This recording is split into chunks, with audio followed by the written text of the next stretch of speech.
Azad Samaj party जिंदाबाद जिंदाबाद जिंदाबाद। आजाद समाज पार्टी जिंदाबाद जिंदाबाद जिंदाबाद।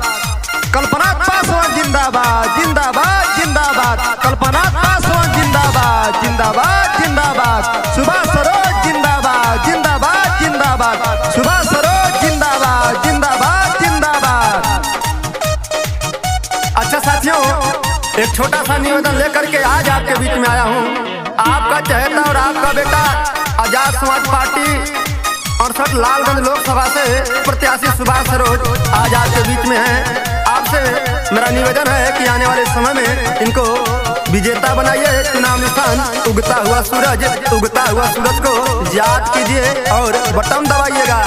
सुना बहिनी हो, सुना भैया हो, सुभाष सरोज के जानी भूलैया हो। बाबा साहब अमर रहे, अमर रहे, अमर रहे। सुना बहिनी हो, सुना भैया हो, सुभाष सरोज के जानी भूलैया हो।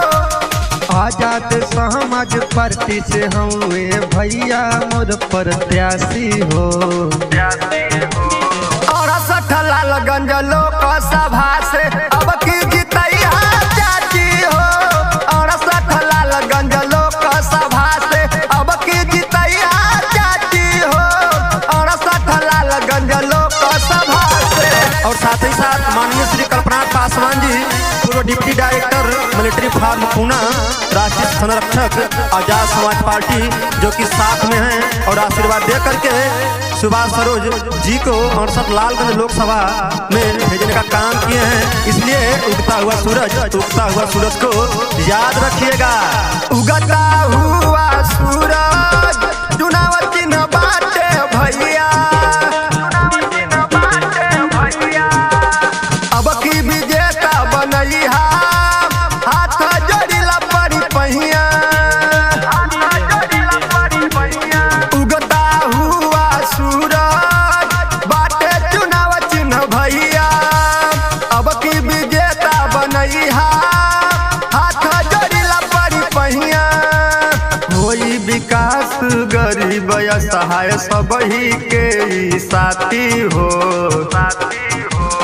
और 68 लालगंज लोकसभा से अब की जीतैया चाची हो। और 68 लालगंज लोकसभा से अब की जीतैया चाचा हो। और 68 लालगंज लोकसभा से।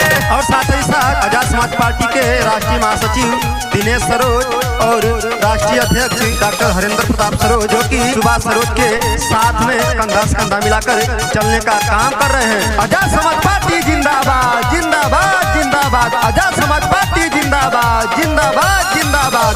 कल्पना पासवान जिंदाबाद जिंदाबाद जिंदाबाद।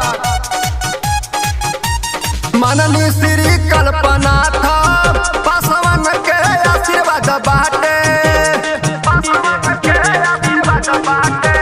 राजन पासी दिन सरोज अब की बाटे साथे।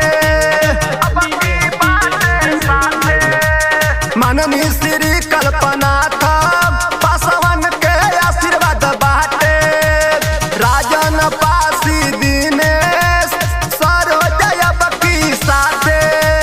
सुभाष सरोज गरीबन के नेता, सेवा के हमें अभिलाषी हो। और 68 लालगंज लोकसभा से अब की जीतैया चाची हो। और 68 लालगंज लोकसभा से अब की जीतैया चाचा हो। और 68 लालगंज लोकसभा से। आजाद समाज पार्टी जिंदाबाद जिंदाबाद। सुभाष सरोज जिंदाबाद जिंदाबाद। गरीब मजदूर किसान साथियों का चुनाव निशान उगता हुआ सूरज, उगता हुआ सूरज। किराना स्टोर वाले भाई का चुनाव निशान उगता हुआ सूरज। सब्जी वाले भाई का चुनाव निशान उगता हुआ सूरज, उगता हुआ सूरज को याद रखिए। शहर क्षेत्र चमकई है,